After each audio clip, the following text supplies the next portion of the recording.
Lilo and Stitch. Look. You ain't nothing but a hound dog. You ain't never caught a rat. You ain't no friend of mine.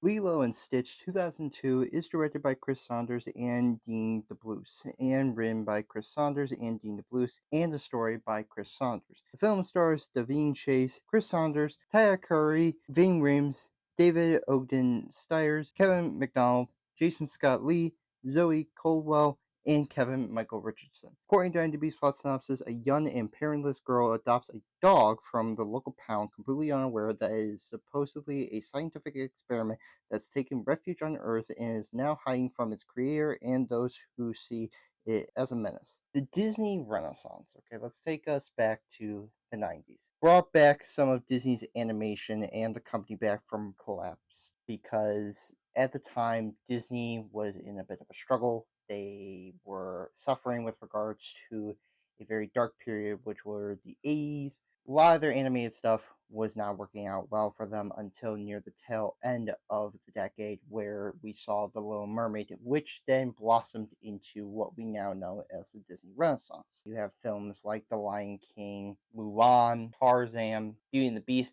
you name it. There was a lot of films that came out of this decade that really brought Disney back from that dark age and brought them back into the limelight with regards to being recognized for their animation work and widely being considered pioneers in regards to that format. Unfortunately, the 2000s did not favor them much either, not counting Pixar's efforts, because let's be honest, during that period, Pixar was starting to kind of really take over after they had just premiered Toy Story 2 in the 90s and had then continued on with their efforts. But aside from cult classic ones like Atlantis, Lost Empire, and Treasure Planet, those are movies that I grew up with the most and I still fondly remember them. The only big films from Disney that people actually fell in love with and ones that people still remember from the 2000s are The Emperor's New Groove and this particular film that I am talking about. I enjoyed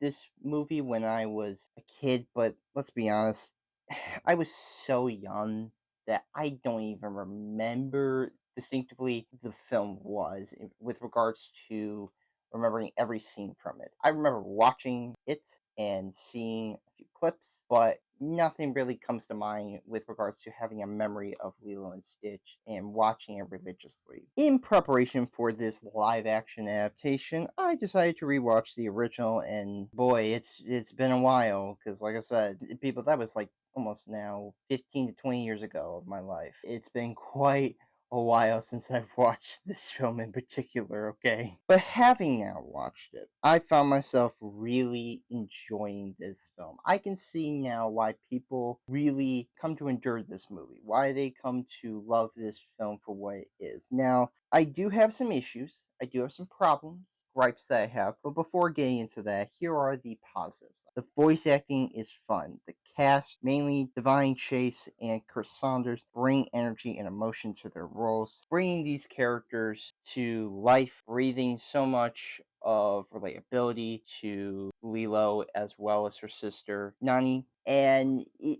feels as if a lot of the characters are so well beloved and so recognizable because of their designs, and I will get to that in a little bit, but really because of their voice acting and how much personality that every character brings. But really, Lilo and Stitch, they are the heart of this movie. They are the reason why people love this film, is because of their dynamic and because of their loving relationship that you just grow to love the both of them together.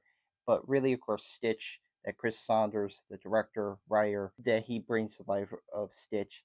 I mean, he's iconic. He's one of the most iconic characters that Disney has as of right now and has been for a long time. But it's just funny how a creature like this can be so loving and beloved by so many people, but really, two of them together, they make this film all the while fantastic. The direction is flawless. Directors Chris Saunders and Dean DeBlois captures the Hawaiian life and vibes that brings it all to life, adding to the vibrant nature of what the film is. It combines both space as well as Hawaiian culture. Who would have thought combining both of those elements would work out well? But regardless, Chris Saunders and Dean DeBlois, they managed to woefully put this all together and to create such a very unique and distinctive film that most other Disney movies at the time weren't really known for them. And for them to bring this kind of vibe and feeling of family as well as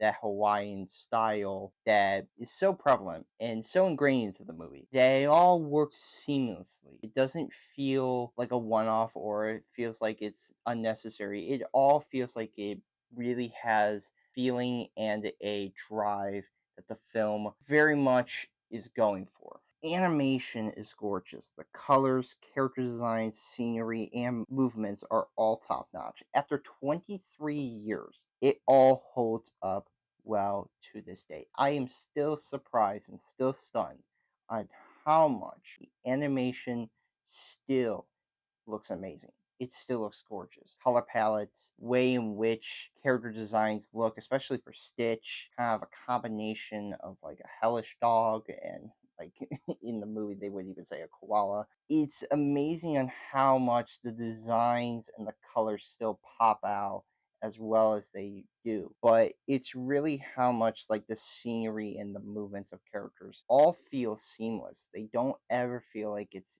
out of line or it doesn't work. It still looks amazing. The writing is creative. Writer Saunders and DeBlois craft a script that's energetic and heartwarming that moves audiences, bringing the emotions out with each scene. Saunders and DeBlois crafted a script that I feel like really understands the feelings of feeling alone, or at the very least trying to fit in with the world around you. And for these characters to have these interactions and these really heartwarming and also funny banters, I thought was really well done. And I really think that they really captured the vibes of how these characters would be. Lilo and her sister, Nani, they're dysfunctional. They're trying their best to get through life, but then you also have Stitch and the whole alien stuff and how their society kind of works. And seeing how much that all is blended together is done well because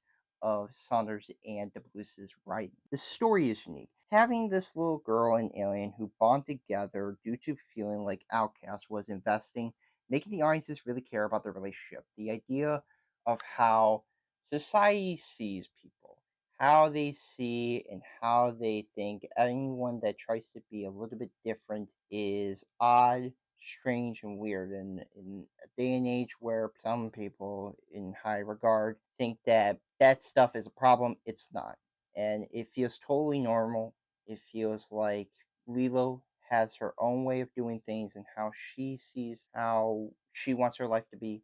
And then you have Stitch, who is only created for one purpose and one purpose only, destruction and mayhem, but is never given a chance to maybe explore other options. You have these two connect and bond throughout the film on how much they feel the same, but just on polar opposites. One is all about wanting to have her own life and knows what she kind of wants, but she is also kind of being talked down to by other adults and even by her sister to an extent.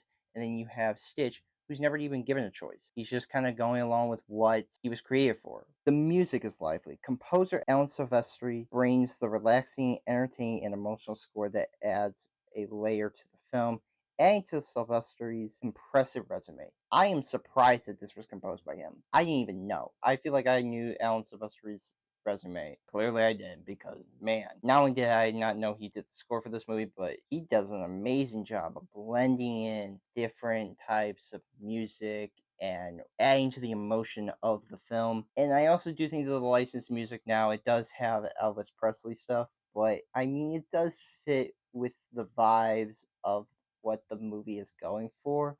And I think it kind of coincidental on how much the music actually does reminisce Hawaiian culture, but then again, that's a different story for a different time. It all works very well in conjunction with one another. The pacing and runtime is well done. Each scene feels fluent and consistent with one another. With a runtime of 1 hour and 25 minutes, it's perfect.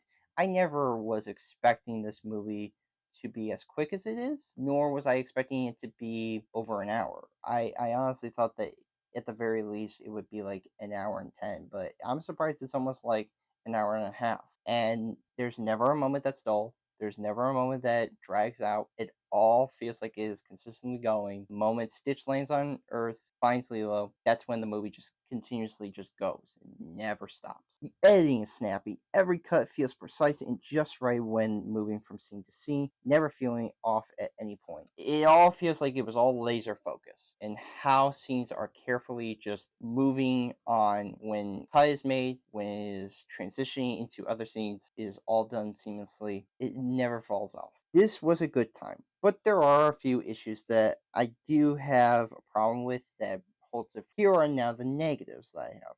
The villain is flat. The Grand Councilwoman doesn't really pose a threat and offers pretty much little to the plot. At least, like, the side villains add more than she does. So, at the very least, like, whatever task she gives them, there's at least a little bit more depth to those characters, or at the very least, they give them more to do than she does. But then again, I feel like the main villain should pose a more serious threat than the side villains, but unfortunately that's not the case. The boyfriend subplot doesn't add much. Having Nani have a love interest just felt kind of tacked on, if you ask me, and is kind of pointless. And if you ask me, you could remove him and he wouldn't really change the film that much. There's not a moment where he is significant to the plot. He adds like maybe one scene with regards to a surfing scene that has now become iconic. It just feels like he was added in there for the sake of, let's just have a romance interest, even though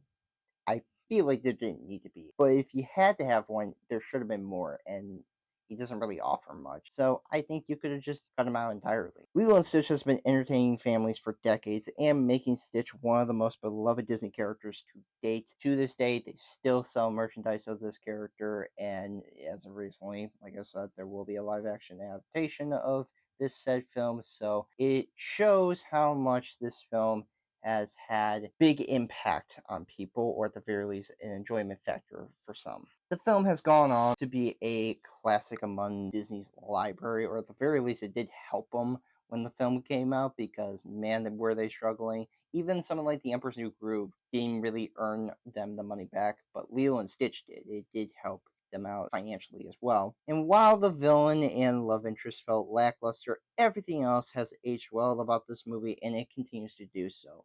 I don't think nobody will ever get tired of Lilo and Stitch. I don't even think anyone would get tired of Stitch himself, because of course there has been TV series and direct-to-video films, but all in all, people still love these characters. They love this movie, and is still amongst my age group and some younger kids to be one of their favorite Disney films growing up. I'm going to give Lilo and Stitch 2002 an 8 out of 10. I think it's a great film. I think it is still one of Disney's best movies in recent years, and is still widely remembered for that reason. And while I do have my issues with, like I said, the said villain and love interest, I'm just happy at the very least everything else hold up very well, and it didn't fall short on any of the problems that could have plagued it, or at the very least things that could have been considered outdated. But thankfully, it all manages to hold up oh so well to this day. I will soon be reviewing Mission Impossible Dead Reckoning before doing Mission Impossible The Final Reckoning. So yes, look forward to those reviews and other reviews coming soon.